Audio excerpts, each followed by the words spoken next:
Hey there, Chad here, and this is Pro Cycling Manager 23, and this is episode 14 of my complete beginner's guide to the game. And this is going to be my final episode of the complete beginner's guide. I am considering doing some Let's Play of my rider as I continue on through his career, but I think after this episode we will have probably covered everything that is worth covering for a new player. In this episode, we will sign a contract with a new team, and we will go through the end of year process. I do level up here once early on, but I'm also going to talk afterwards, after we get through the signing and end of year stuff. I'm going to spend a couple of minutes about my observations on this first year of playing through and some things I maybe wish I had done a little differently. This video starts with the Trofeo Getxo, which is a race in Spain, and I ended up finishing 21st in this one. And after the race, I learned that I had enough points. I think we hit month end here, and I earned enough points to level. I hit level 7. Level 7 does not come with the ability to increase one of your stats. It only gives you a new skill point. I decided to go with training this time, and a little later again I will talk about some things I might have done a little differently. This decision might have been one of those, but training is never going to hurt. It reduces the amount of fatigue that you have at any particular time during your season. August 1st also marks the beginning of the transfer season, so this is where you may start to receive offers from other teams, and I got an email to indicate that. It also kind of talks about, and I think some of these emails have been coming in where it talks about budgets of different teams. Some teams, are improving their budget, some are cutting their budget. But the opening of the window is when you can expect to start seeing riders transfer from team to team. And you will get emails about major changes in other teams. And of course, you'll get emails about the teams that are interested in you when they ask to have you sign. Next up for my rider was the Tour of Portugal, or the Volta a Portugal. Now he rides for Radio Papa, so this is kind of their home tour, and it is an 11-stage race. This is the longest race I've done so far at 11 stages. And I did fairly well over the course of the entire tour. I happily finished, I think, in the top 15. I had 2 top 10s and 1 podium where I came in second.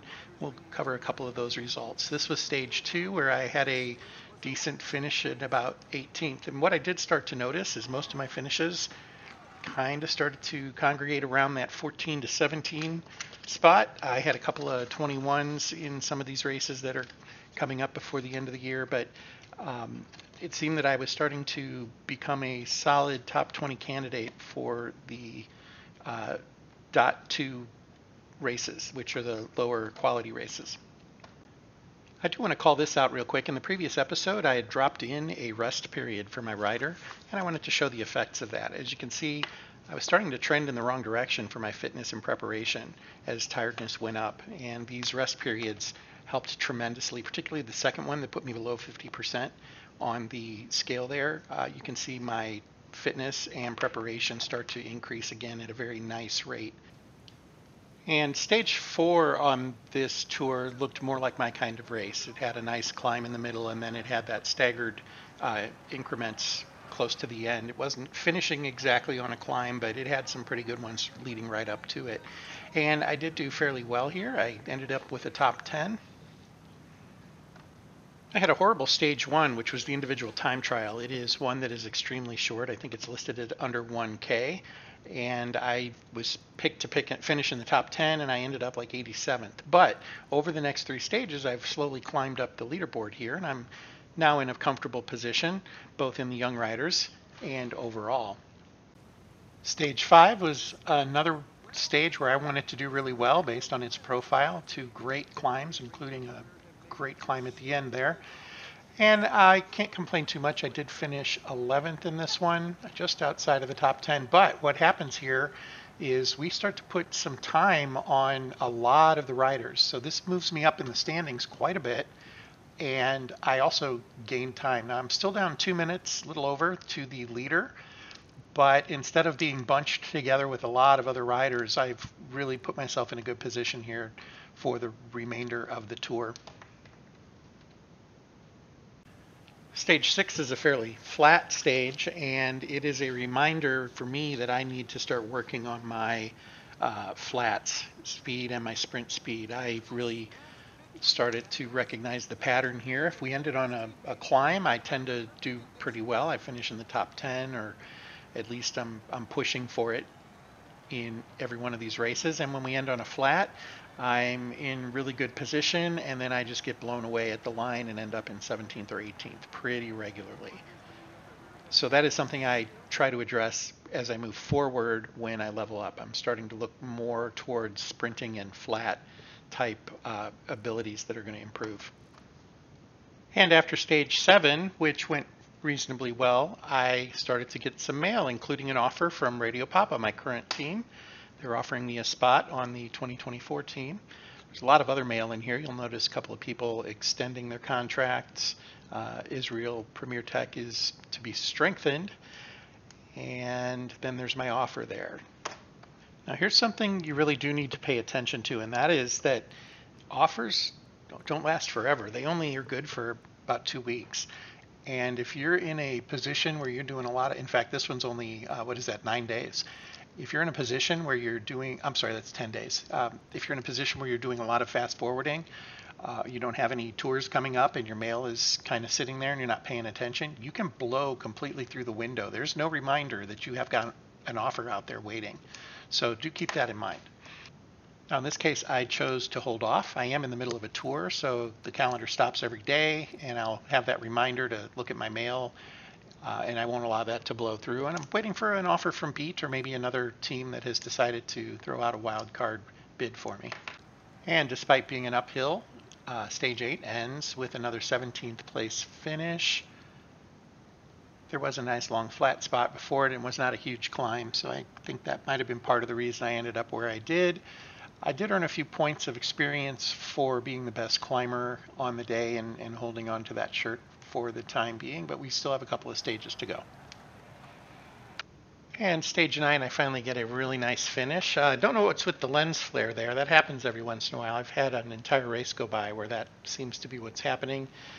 I think it's just a little glitch in the system, but I thought I was going to make it, and with 100 meters to go, I get past and lose by effectively a wheel length. But I held on to second, and I was really happy with that. That put me in 9th overall, and it put me solidly in 9th, so that was good. The leader and I put just a little bit of time on some of these other cyclists, and that's always helpful. And here's where Beat finally does offer me a contract, and if we go in and take a look at that, you'll see that it has a slightly different date of acceptance, or it's called state here, but that's basically the range where you get to select it. And I decide that I am going to go ahead and take them up on that offer, and I hit accept, and you have to confirm that.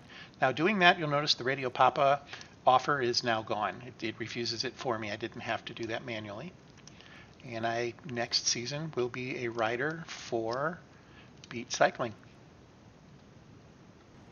The last stage of the Volta a Portugal is a time trial, and I did really well in the time trial. Actually, I finished 4th, but in stage, I guess it would be stage 10, I fell off a little bit, didn't finish extremely well, and there was a gap between me and the finishers in front of me. I think I was 17th, but there was a pretty significant gap from like 8th back to 17th, and I think that's what did me in. So I end up in 12th place overall, and that's not that bad. Kind of happy with that.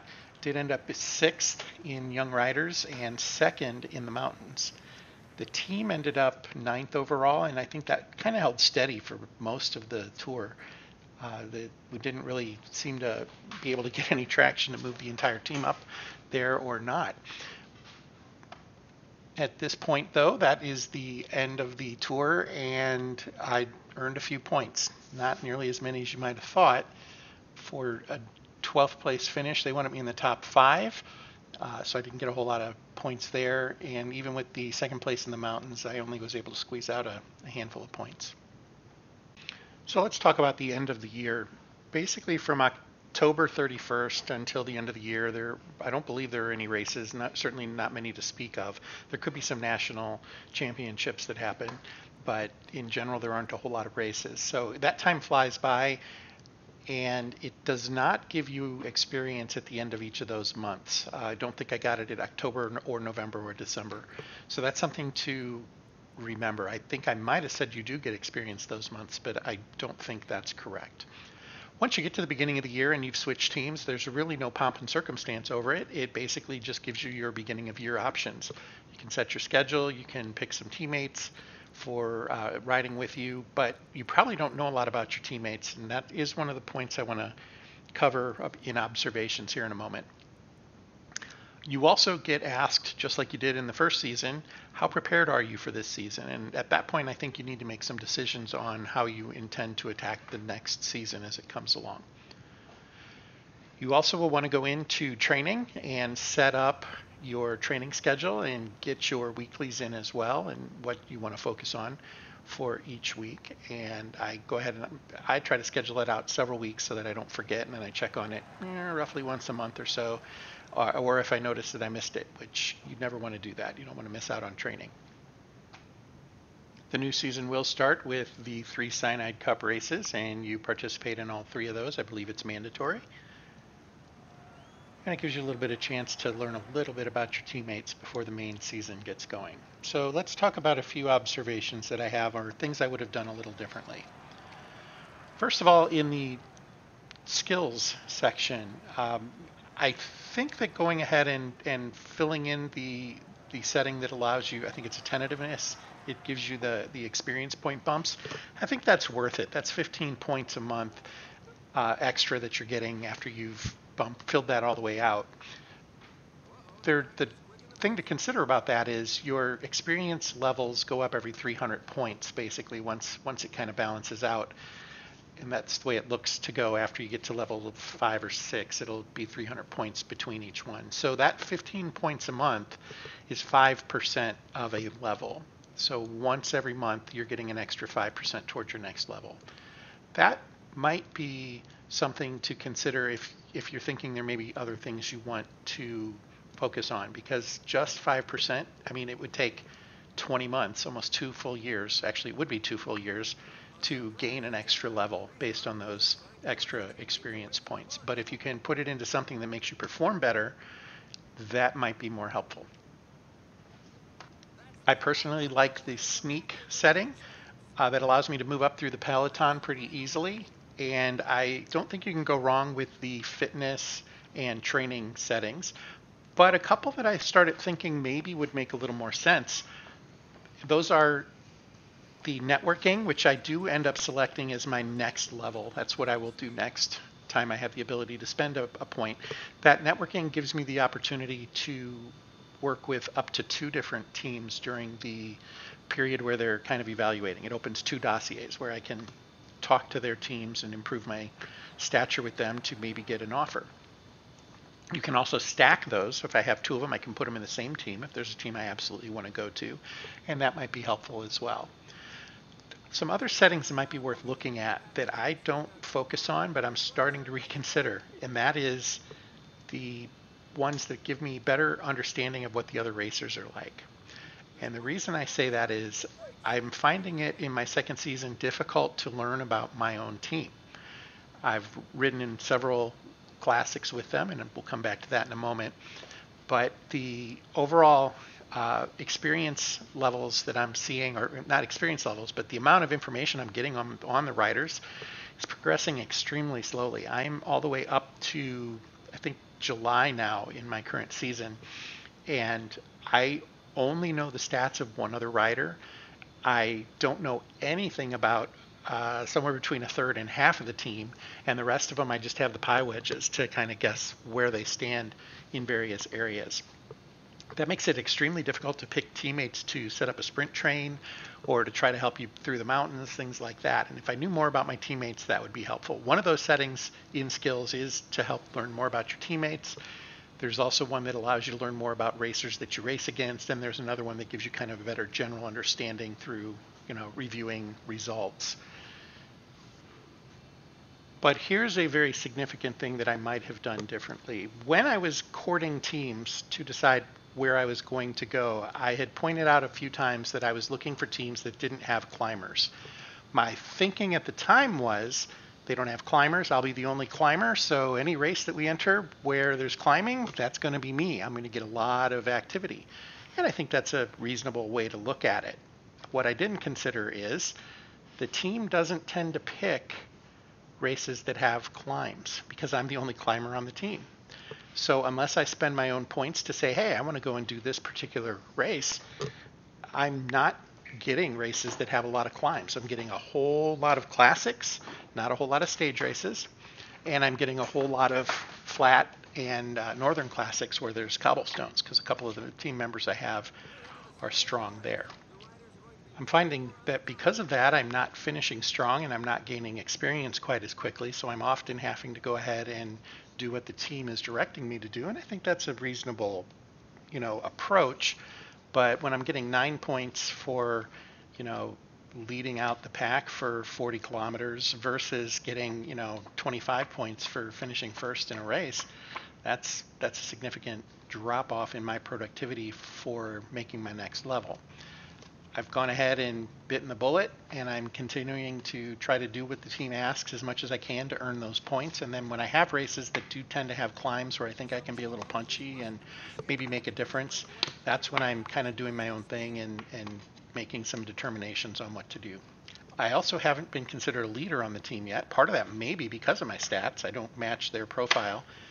I have had the opportunity to control my teammates a few times and put together a couple of sprint trains, but it is few and far between. So what I'm finding mostly is I'm usually trailing somebody. Generally, even if you can't control any teammates, you can follow one of your teammates. And so I've been doing that, and that has helped. The last couple of races, I have had a little more control, but it is where I'm kind of the co-leader, and I lose that control periodically when the other racer asks for the team's help. And one other observation is my stats right now where they stand, which is at 76 in the mountains and the medium mountains and 71 in the hills. I tend to be in the top 3 or 4 of racers in those stats, regardless of the race that I'm in. Now, I'm not doing pro level races regularly. I have been in 1 or 2 of those, and I finished quite well. I was a little surprised. But in the typical race that I'm participating in, I am the best climber or one of the top 3 climbers. But my team isn't picking a whole lot of those races. So again, that's the side effect there. I know that I am getting killed in sprints at the ends of races, and I know that I'm not doing terribly well in the flats. At a 60 normally, that's just not a terribly strong number, and I do need to work on that. I have found that a couple of my teammates are stronger in the flats, and I'll follow them where I can, and that does tend to help. But those are the stats I need to work on next. When I hit my next level, I do end up picking sprint as my ability.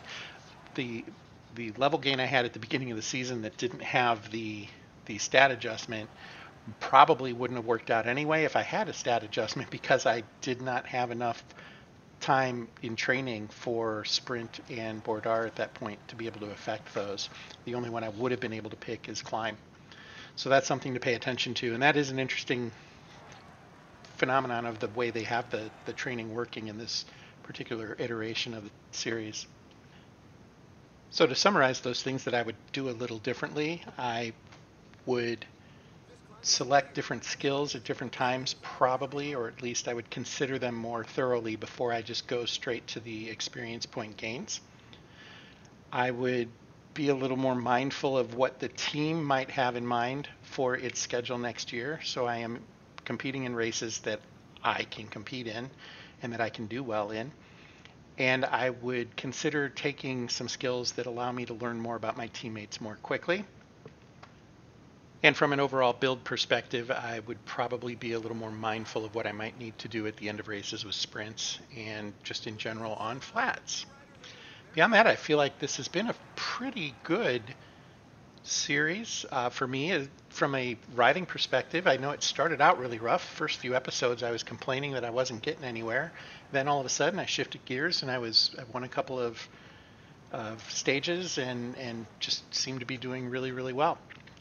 And I think that's going to do it for this episode and for this series. I do want to thank those of you that have reached out to me over the last few months as I've been putting these together, both with your questions and your words of support. That has meant a lot to me. Thank you for that. And if you do continue to have questions, go ahead and post them here.